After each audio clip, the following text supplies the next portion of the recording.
तो साथ ही सरकारी नौकरी के इस कुरुक्षेत्र में 3 से 4 प्रकार के नौजवानों की बटालियन मेरे सामने दिख रही है, ठीक है, जिसमें सबसे पहला यहाँ पर वो बटालियन है जो अभी तैयारी के क्षेत्र में अभी उतरा है, जिसको अभी ये नहीं पता कि ये सरकारी नौकरी होती क्या है। क्रेज सुन लिए, गांव में वो तैयारी कर रहा है सुन लिए, तो हम बढ़ गए शहर की तरफ में तैयारी करने, लेकिन अभी पता भी नहीं कि क्या है। दूसरा धड़ा यहाँ पर वो है जो तैयारी तो कर रहा है लेकिन उसको पता नहीं कि सही दिशा क्या है। और तीसरा यहाँ पर कुछ व्यक्ति ऐसे हो सकते हैं जिन्होंने हो सकता है पेपर 1 से 2 बार दिया हो लेकिन उसमें असफलता मिली हो, तो सफलता के तरीके ढूंढ रहे हैं। आज हम तीनों बटालियन के लिए बहुत कुछ लेकर के आए अपने शब्दों में, जिसके माध्यम से हम आपको पूरी तरीके से बता पाएंगे कि क्या करना चाहिए जिससे आपको सफलता मिले यहाँ पे। लेकिन उसके पहले एक छोटी सी लाइन है मेरी तरफ से। तो इस परिप्रेक्ष्य में चर्चा शुरू करने से पहले एक लाइन मैं आपसे कहूंगा कि धुआं दर्द बयान करता है, राख कहानी छोड़ जाती है। धुआं दर्द बयान करता है, राख कहानी छोड़ जाती है। किसी किसी की बड़ी बड़ी बातों में दम नहीं होता, किसी की खामोशी निशानी छोड़ जाती है। इस सरकारी नौकरी की तैयारी को लेकर के आपके मन में काफी सारे सवाल होंगे। सबसे पहले होगा कि मैं किस सरकारी नौकरी की तैयारी करूं, क्योंकि देखिए ये सारे वो सवाल है जो हमने कंपाइल किए हैं आप लोगों के माध्यम से। तो देखिए किस सरकारी नौकरी की जब यहां पर बात आती है तो अभी आपके सामने रेलवे एक सबसे सुनहरा ऑप्शन है, और पटना में मैंने अक्सर देखा यहां पर बच्चों को रेलवे की तैयारी करते हुए। इसमें एक कारण यह भी है कि इंग्लिश सब्जेक्ट नहीं होता है, और बिहार के बच्चों का जो सबसे बड़ा रहता है इंग्लिश एक वीक पॉइंट होती है। तो अभी आपके पास में 2024 में 25 में अच्छा कैलेंडर है। अगर आप सही तरीके से सही पेपर की सटीक जानकारी लेकर के तैयारी करोगे तो इसमें आपका सिलेक्शन हो सकता है। साथ में सीजल 2025 का भी कैलेंडर आया हुआ है। जो बच्चे एसएससी सीजल के माध्यम से तैयारी करना चाहते हैं मैं उनको भी इनवाइट करूंगा कि आप बिल्कुल तैयारी करें, क्योंकि देखिए एक छोटी सी बात हम आपसे कहते हैं, आपको है ना कोई भी तैयारी करनी है, किसी भी पेपर की तैयारी करनी है, जो मेरा सबसे बड़ा सोर्स ऑफ मोटिवेशन था वो था उस पद के बारे में जानना। यही बात मैं आपको समझाना चाहता हूं कि एक फर्क है एटीट्यूड में और एप्टीट्यूड में। एटीट्यूड क्या होता है, किसी चीज को झेलने का तरीका, और एप्टीट्यूड क्या होता है, जो चीजें आपके अंदर में इनबॉर्न हो। जैसे अगर आप बात करेंगे सचिन को बैटिंग आती है, ये उनका एप्टीट्यूड है, लेकिन उसके बेटे को आता है, ये उनका एप्टीट्यूड नहीं है। जो कला आपके अंदर में शुरू से है वही आपका एप्टीट्यूड है। समझ रहे हैं मेरी बातों को? उस एप्टीट्यूड को आपको एक बार अपने एटीट्यूड के साथ में जोड़ना पड़ेगा, तभी आप सक्सेसफुल बन पाएंगे। बच्चों यहाँ पर जितने बच्चे भी हैं, मैं आप लोगों को एक ही बात कहना चाहूंगा कि रैंकर्स गुरुकुल हमारा जो परिवार है ये शुरू हुआ था 3 साल पहले, और एक सपने के साथ में शुरू हुआ था कि हम हर घर में इंस्पेक्टर्स को बनाएंगे। इस पढ़ाने के दौरान में सबसे पहले बाधा आई यहाँ पर कि बच्चों का ये सवाल रहा कि सर हम आप ही से क्यों पढ़े। पढ़ाने वाले तो शिक्षक काफी सारे हैं, सवाल भी होता है जब हम स्ट्रेटजी बात करते हैं, एक नॉर्मल व्यक्ति यहाँ पर आकर के खड़ा करके बात करेगा और एक सिलेक्टेड बंदा बात करेगा, दोनों में बड़ा फर्क होता है। तो हमने यहाँ पर ये कोशिश की भाई मेरे कि एक बार बच्चों के सामने सबसे पहले खुद को सफल होकर के दिखाना है। और जो ये ऑफलाइन वाले गुरुकुल थी हमारे साथ में, पहले हमने खुद सिलेक्शन लिया जो हम तैयारी कर रहे थे, और उसके बाद में कई सारे हमने इंस्पेक्टर्स बनाए। इस जर्नी में यहाँ पर इतना समझ में आ गया कि आज पूरे विभाग में, मैं दिल्ली में जहाँ पे रहता हूँ, लगभग हर थाने में या कहीं पर भी आप चले जाइए बच्चे सिलेक्टेड मिलते हैं।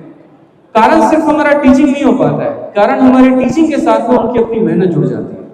तो जैसे हम आपको बता रहे थे ना कि अगर आपके मन में कोई भी सरकारी नौकरी की अगर एक मन में इच्छा भी है तो कृपया करके उसके बारे में एक बार तलाशिए, आपको बहुत अच्छे तरीके से बातें समझ में आ जाएंगी। जैसे मैंने कहा कि एएसओ इन एमईए वाला जो पद है, अगर आप उसके बारे में डिटेल में जानेंगे तो सबसे पहले बाबू उसकी खासियत होती है ना, देखो सरकारी नौकरी में क्या चाहिए, तुमको कंफर्ट हो, तुम्हारी लाइफ अच्छी हो, माँ बाप को एक रिस्पेक्ट मिले, जिस समाज में आप रह रहे हैं लोग आपको एक अच्छी नजरों से देखें। जब आप एएसओ इन एमईए वाले पद में लगते हैं तो उसमें सबसे बड़ा फायदा पता है क्या होता है कि आपकी जो पोस्टिंग होती है वो विदेश में आपको मिलती है।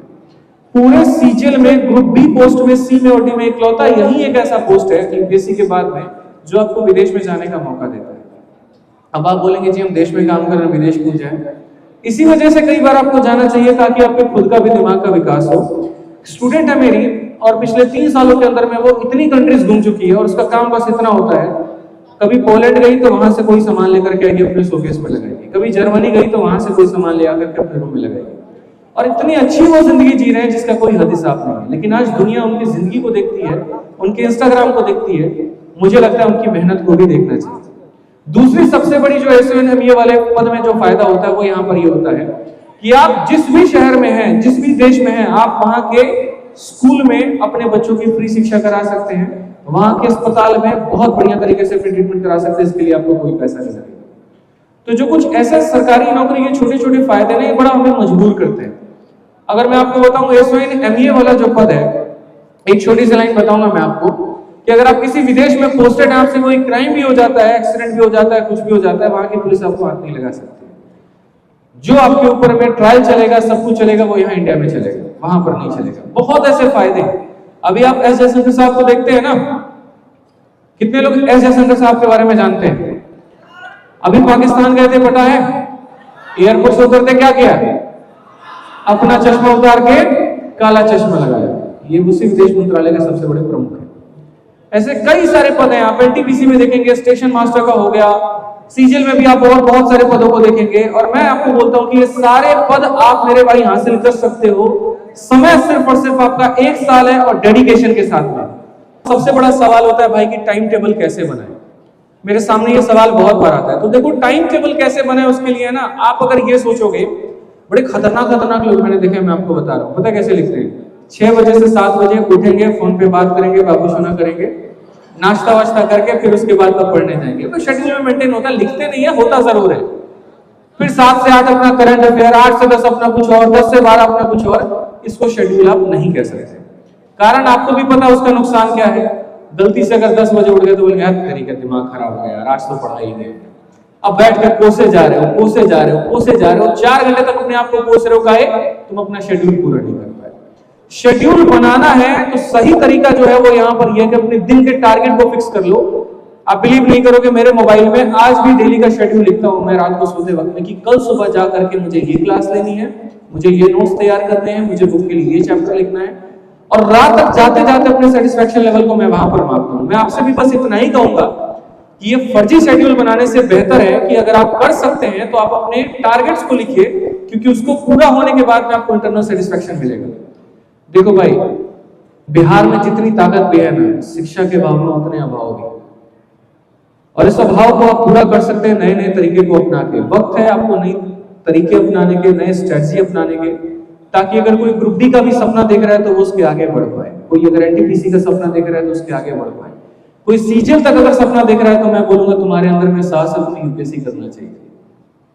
इस बात को हमेशा ध्यान रखिए। इस सेमिनार का करने का मेरा उद्देश्य ही था कि आपके अंदर में एक छोटी सी ऊर्जा में भर पाऊं और आपको आपकी ताकत से मैं आपको पहचान करा पाऊं कि आप असाधारण नहीं है, आप साधारण नहीं, आपके अंदर में दम है, आपके अंदर में बात है, तभी आप यहाँ पर हैं। तो एक बार ताली जो होगी वो आप लोगों के लिए, खुद के लिए ताली करो। जीवन में जितना कोसते हो ना भाई मेरे, उतना ही अपना सेल्फ रेस्पेक्ट करो तो बहुत अच्छा होगा, क्योंकि सेल्फ रेस्पेक्ट हमेशा इंसान को मेरे भाई बनाता है।